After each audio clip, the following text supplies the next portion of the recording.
Intro music fades in and out gently. Perhaps a folksy, melancholic tune. Hey everyone, and welcome back to the channel.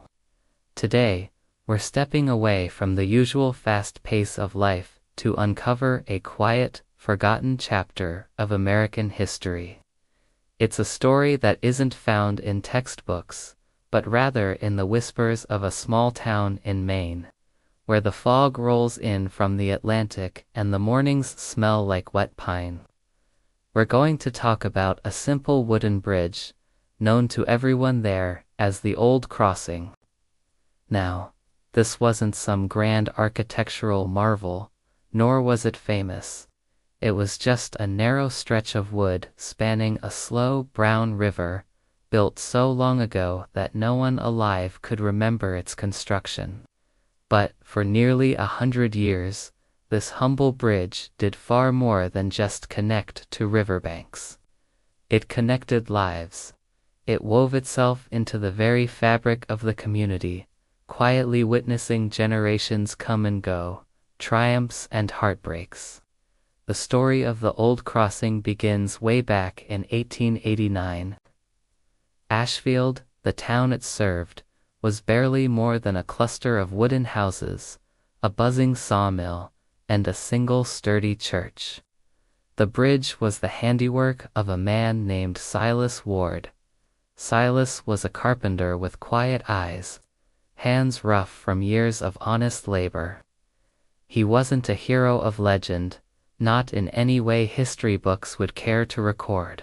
He was simply a man who worked with meticulous care, spoke few words, and held a deep belief that anything built with patience truly had a soul.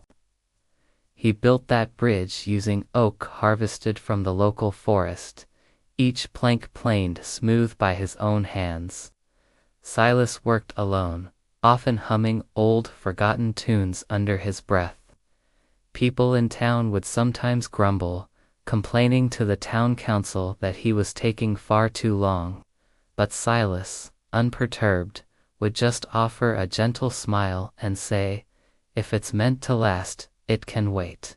And you know what? Somehow it did. It waited, and it lasted.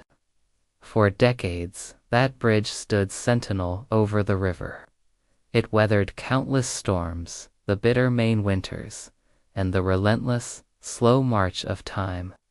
Farmers trundled across it with wagons overflowing with hay, their heavy loads creaking against the ancient timbers.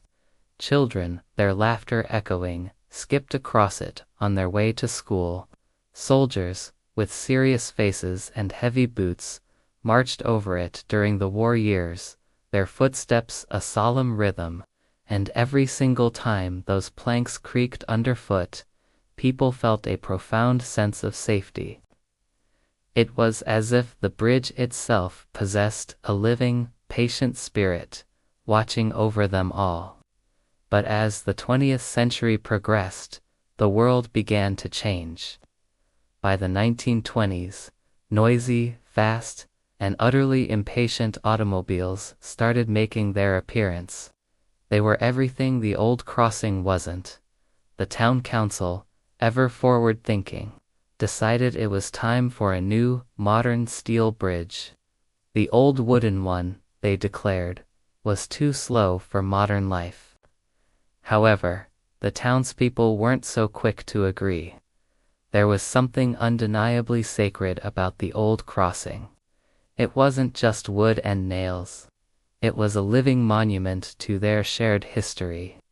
Lovers had carved their initials into its railings, etching their hopes and dreams into its very structure. Old men would spend tranquil afternoons there, fishing in the slow river, their thoughts drifting with the current. Teenagers, full of youthful yearning, would gather at dusk, gazing out at the horizon, dreaming of futures beyond Ashfield. In all that laughter, all those tears, and all those countless footsteps, the bridge had become an inseparable part of who they were. Then, in 1938, a devastating flood swept through the region. The river, swollen by torrential rain and rapidly melting snow, rose higher and higher with each passing hour. By nightfall, the raging water had reached the very edge of the bridge. The townspeople, gripped by a terrible dread, gathered on the bank, their lanterns casting an eerie glow, watching helplessly as the monstrous current slammed against the old oak beams. Someone, their voice filled with despair, shouted, "It's going to go." But for hours, the old crossing held. The water surged, logs and branches battered against its sides, yet the bridge, with an astonishing resilience, refused to break. And then, just before dawn, as the sky began to pale with the first hints of morning, one of the massive beams finally gave way. The bridge let out a long, slow, groaning sound like a living thing giving up its last breath, and then, in a heartbreaking moment, it was gone. When the floodwaters finally receded and the river calmed, nothing remained but a few splintered boards, slowly drifting away toward the vast, indifferent sea. The town, resilient as ever, built a new bridge the very next year. It was made of steel and concrete, wider, stronger, and certainly faster. But, as many would sadly attest, it never possessed the same heart. People still referred to the location as the crossing, but the new bridge didn't creak with ancient wisdom. It didn't hum with forgotten songs. It didn't whisper secrets in the rolling fog. Years flowed by like the river beneath. Silas Ward, the quiet carpenter, had long since passed away, buried on the peaceful hill above town. His grave was simple and unassuming, marked only by his name, his birth year, and the poignant words, "He built things that waited."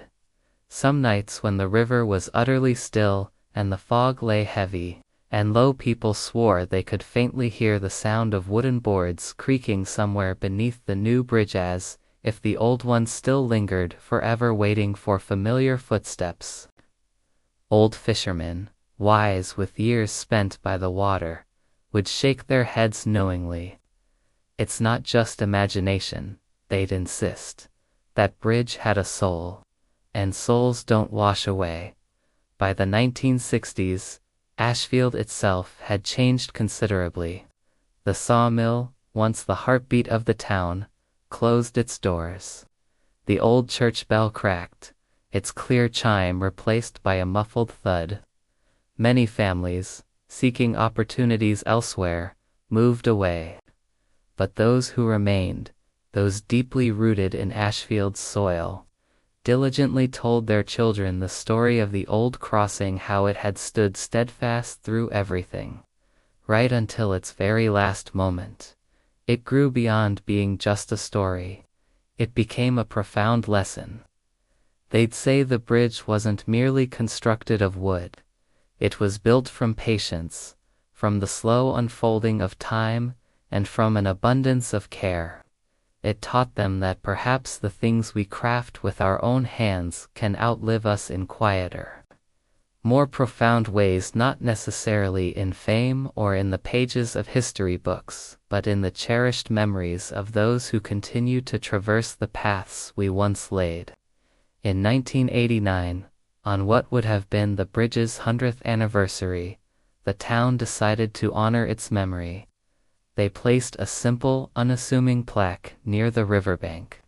It read, "The Old Crossing, 1889 to 1938.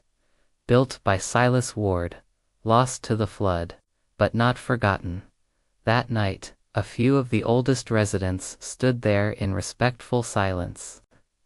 The wind sighed softly through the pines. The river whispered gently beneath the sleek, new bridge. And for one fleeting moment, one man claimed he heard it, the faint, unmistakable creak of wooden boards, far off. As if something long gone was still there, faithfully waiting.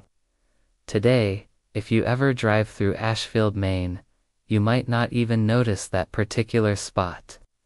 The new bridge looks perfectly ordinary, just like any other modern structure. But if you were to stop, lean over the rail, and truly listen to the steady murmur of the water below, you might just hear something soft and rhythmic. Maybe it's just the wind playing tricks. Or perhaps, just perhaps, it's the enduring sound of a craftsman's patience, still echoing after 100 years. And if you stand there long enough, allowing time to slow its relentless pace around you, you might just grasp the profound truth of what Silas Ward meant when he said, "If it's meant to last, it can wait." What an incredible story, right? It just goes to show how even the simplest things can hold such deep meaning and history. If this tale touched your heart, please give this video a like.